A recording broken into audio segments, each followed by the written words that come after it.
Hi, ladies and gentlemen. Eddie Marcus here again. You know, some of the times when we make these presentations, and sometimes we have to stretch ourselves very thin. For instance, right now, you're probably watching this video and the color is not bright. You're probably struggling just to figure out what I'm looking like. But be that as it may, it still allows me to have an outreach that I can speak to you about something that is very important for you and myself. In fact, it's very important for all of us. And it is the fact that we've spent our entire lives going through ups and downs. And it basically is because we have no idea of what's going on in the world. I would like to be able to articulate in such a way that we, as individuals, some of us who consider ourselves not so smart or consider ourselves very smart, I'd like to be able to articulate a message to you in a certain kind of way that would allow us to live the best life we can possibly live. And anything that I say is something that I've probably said before. I'm sure if I haven't, others have. And apparently it has failed to be effective, for we find ourselves, at least I am, continuously trying to accomplish what that hasn't. But if I could get all of the people of the earth to look at something about humanity, and when I say humanity, I'm talking about the existence of humankind on this planet. And when I say look at it, I want you not look only at the people, but look as well at the earth that houses the people. And let us understand that a certain amount of this stuff we had nothing as individuals or human beings to do with its existence, and yet it still exists. So we know as we exist by some power, this earth itself exists by some power. What power we don't know, but it is power. And it produces some magnificence that would meet or accomplish the things that we, the people, have determined are essential. And so I ask all of us as human beings, it appears to me, I'm just going to ask you to listen to me and see if I make sense. It appears to me that there's a power that put human beings on the face of the earth. It appears to me that a power actually did that. And on this earth, that power provided every resource that we as human beings would ever need to do the things that we would have to accomplish during periods in time.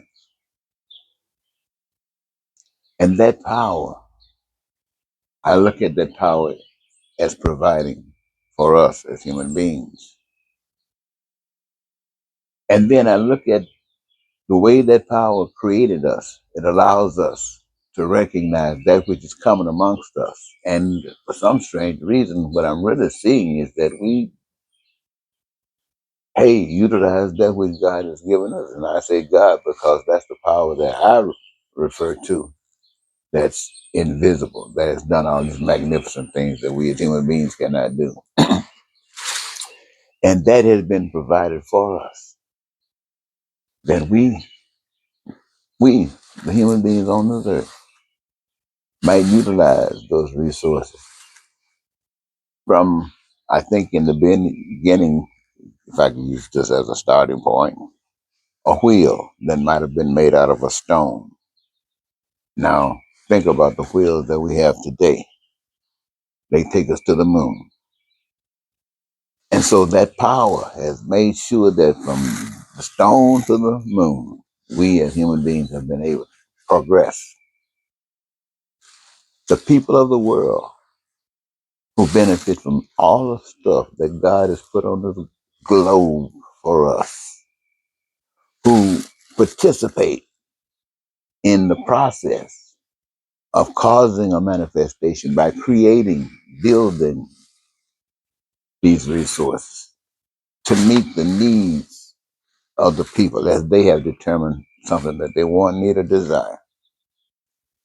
And these people, having participated in this process, but have chosen to participate in doing that which they love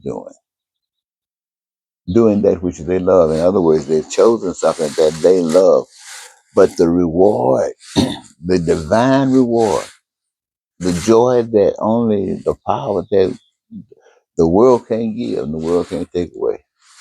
The benefit of choosing that which you love is that in exercising that which you love, it gives you your greatest joy.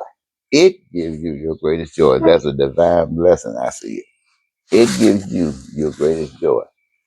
And the human beings of the human beings of the world are doing what they love doing and receiving the greatest joy from it.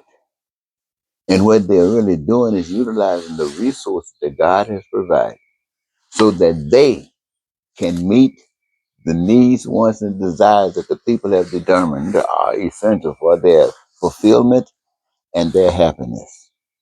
In other words, the people, the human race, are creating their heaven on earth, their peace, their prosperity, their freedom, their joy, and their happiness, and the opportunity. They're living their dream.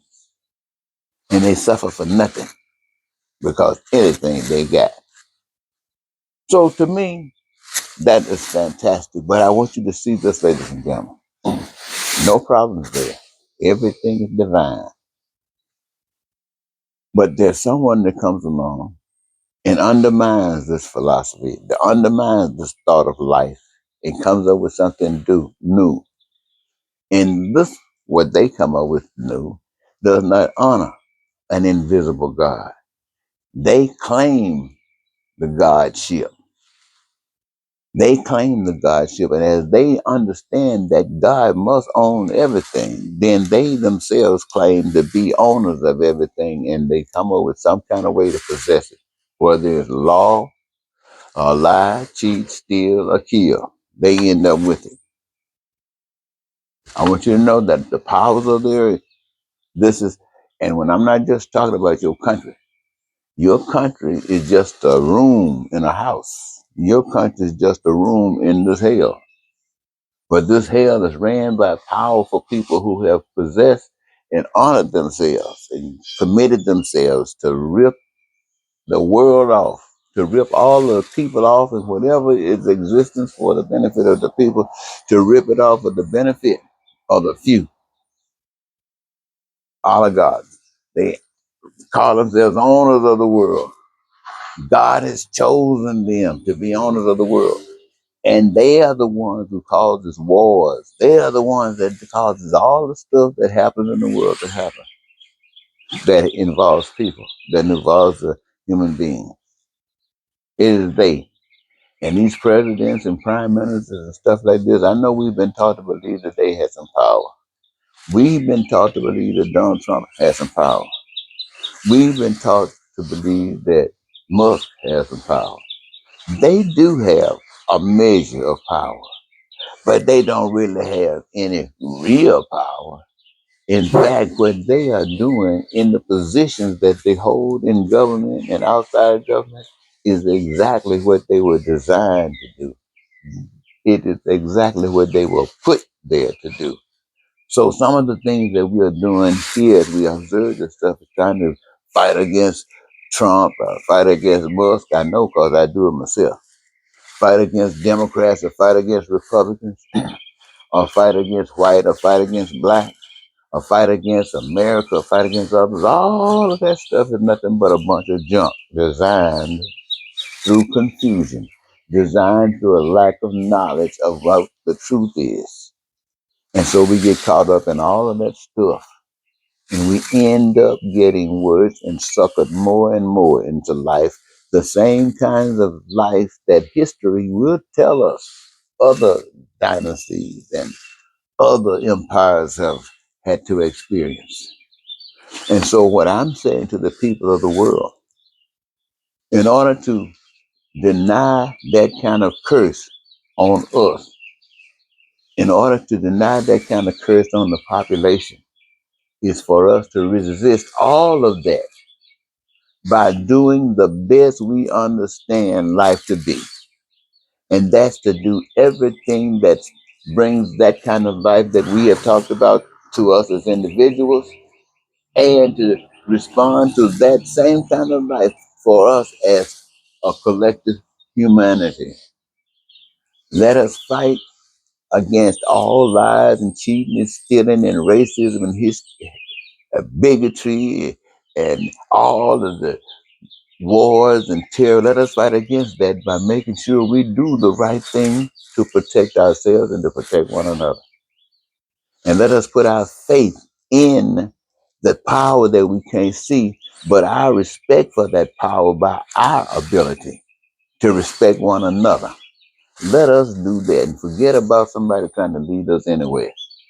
Let us make the decisions about this life we're living. Let us stop being led by people who give nothing for us but hell. Let us love ourselves. Let us love one another. Let us respect the power that is responsible for our existence. And let us tell that devil to go to hell. All right, ladies and gentlemen, think about it.